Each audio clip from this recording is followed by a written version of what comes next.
그리스도의 풍성하신 은혜와 사랑이 늘 함께 하시길 바랍니다.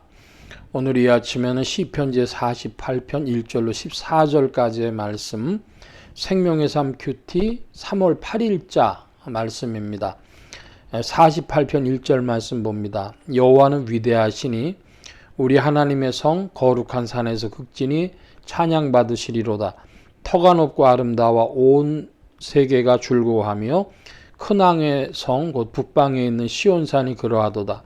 하나님이 그 여러 궁중에서 자기를 요새로 알리셨도다. 3절까지의 말씀을 먼저 보면은 그 요새라고 하는 표현이 3절에 나옵니다. 그 요새라고 하는 것은 군인이 전쟁을 치르기 위해서 자기들이 미리 산지 같은 데다가 형성해 놓은 그러한 건축물이죠. 자기들의 그 수비를 이렇게 안전하게 하기 위해서 견고하게 세워놓은 것을 요새라고 부릅니다.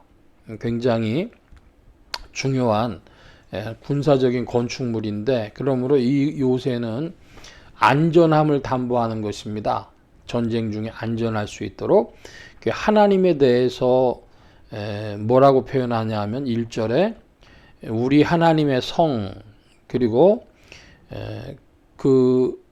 터가 높고 아름다운 곳에 있고 시온산을 자신들의 그런 하나님의 성 거룩한 산이라 불렀고, 하나님이 자기를 요새로 알리셨다 이렇게 표현을 하는데, 그러므로 하나님은 우리에게 피난처가 되어주시고 방패가 되어주시는 요새가 되어주신 하나님이다 이렇게 표현할 수 있겠습니다.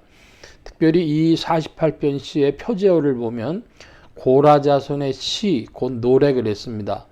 우리가 시편이라고 이야기를 하는데 시를 모아둔 곳이 시편이죠. 근데 시편일 뿐 아니라 노래집이다 이렇게 불러도 됩니다. 그러니까 노래들을 모아놓은 곳이다. 시 곧 노래, 이렇게 해서 우리는 시인이 노래를 불렀다 이렇게 이야기를 할 수도 있고, 그 노래는 아름다운 시다 이렇게 표현할 수도 있습니다. 그래서 노래 잘 부르는 가수들에 대해서 그 음유 시인이라고 하는 표현도 하죠. 뭐 그런 가수들이 좀 있습니다. 그래서 시와 노래가 같다 이런 말씀이고, 하나님은 우리에게 피난처가 되시고 방패가 되시고 요새가 되신다. 자, 4절 말씀입니다. 왕들이 모여서 함께 지나갔으며 그들이 보고 놀라고 두려워 빨리 지나갔도다. 거기서 떨림이 그들을 사로잡으니 고통이 해산하는 여인의 고통 같도다. 주께서 동풍으로 다시스의 배를 깨뜨리시도다. 우리가 들은 대로 만군의 여호와의 성 우리 하나님의 성에서 보았나니 하나님이 이를 영원히 견고하게 하시리로다. 여기에서 표현하고 싶은 것은 하나님께서 만왕의 왕, 만주의 주가 되신다 하는 것을 왕들이 다 떠는 그런 하나님이시다 하는 것을 나타내고 싶어 하는 것이죠. 그래서 다시스의 배를 동풍으로 깨뜨리시고 만군의 여호와, 모든 왕 중에 왕이신 하나님, 그렇게 표현하고 있습니다. 9절입니다. 하나님이여 우리가 주의 전 가운데서 주의 인자하심을 생각하였나이다. 하나님이여 주의 이름과 같이 찬송도 땅끝까지 미쳤으며 주의 오른손에는 정의가 충만하였나이다.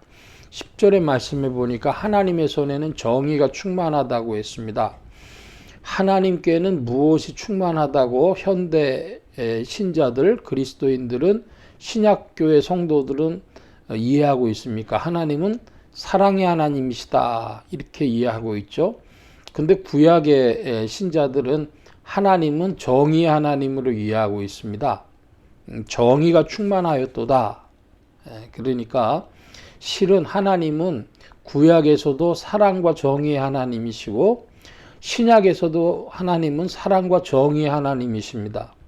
이 하나님의 그 표현이 나타난 것이 십자가죠. 하나님이 사랑만 가지고 계셨다면 그냥 용서하시면 됩니다.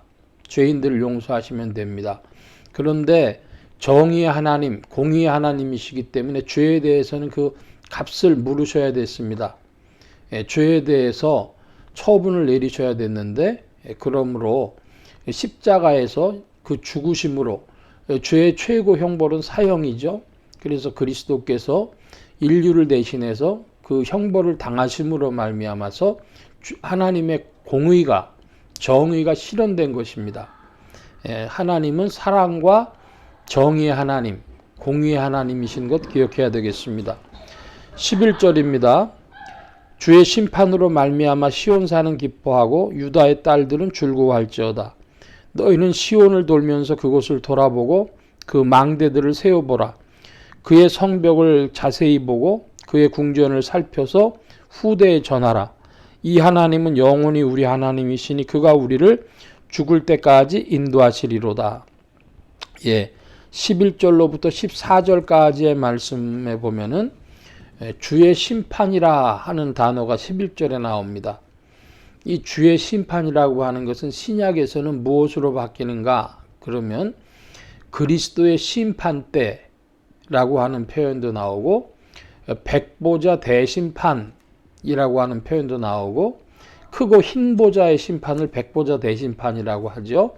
그래서 그것을 다른 표현으로는 최후의 심판 이렇게도 표현하죠. 현대 복음주의의 문제가 뭐냐 그러면 현대 복음주의는 하나님의 사랑, 믿음으로 구원받는다. 그 얘기밖에 잘 안 해요. 하나님이 당신을 사랑하십니다. 용서하십니다. 예수 믿고 구원받으십시오.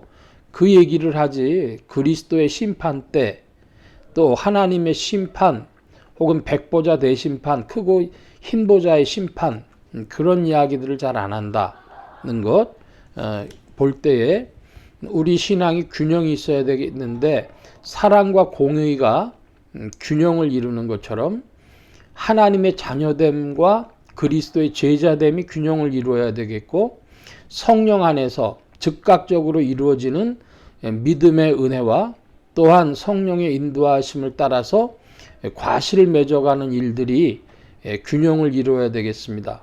우리 신앙의 이 두 요소 중에 한 가지가 즉 믿음과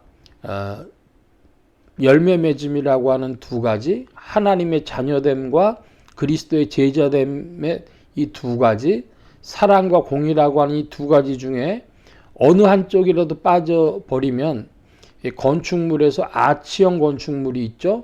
그건 사실은 서로를 밀면서 구조를 이루고 있는 겁니다. 한 가지라도 빠지면 우리 신앙이 무너진다. 이걸 기억하셔야 할 것입니다. 오늘날 그 복음주의의 어려움은 한쪽을 지나치게 강조하고 있다는 것이죠. 그래서 주의 심판 말씀드리며 그 말씀들을 좀 살펴봤습니다. 여기 14절의 말씀에 보면 이 하나님은 영원히 우리 하나님이시니 그가 우리를 죽을 때까지 인도하시리로다.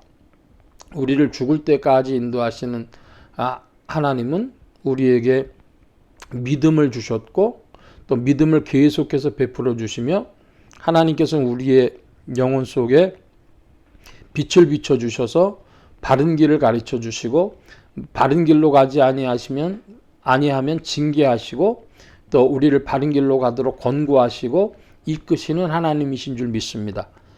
그가 우리를 죽을 때까지 인도하시리로다. 우리의 인도자가 되신 주님, 그리스도의 영이신 성령께서 우리의 인도자가 되십니다. 오늘 말씀 여기까지 보겠습니다. 기도합니다. 만복의 근원 되신 하나님 함께하여 주셔서 그리스도의 아름다운 일들을 우리 가운데 나타내어 주시고 사랑 가운데 이끌어 주시는 줄로 믿습니다. 함께하여 주셔서 터가 높고 아름다운 그곳에 주님의 영광의 선포를 보게 하여 주시고 또한 동시에 우리의 요새가 되신 주 안에 거하며 우리가 이 전쟁, 우리의 세상에서의 믿음의 날까지의 모든 영적 전쟁에서 승리의 계가를 부르며 전진할 수 있도록 지도하시고 인도하여 주시옵소서. 성령께서 우리의 깃발이 되어 주시고 우리의 인도자가 되어 주실 줄 믿사옵고 감사하며 의지하올 때 예수 그리스도의 이름으로 기도하옵나이다. 아멘.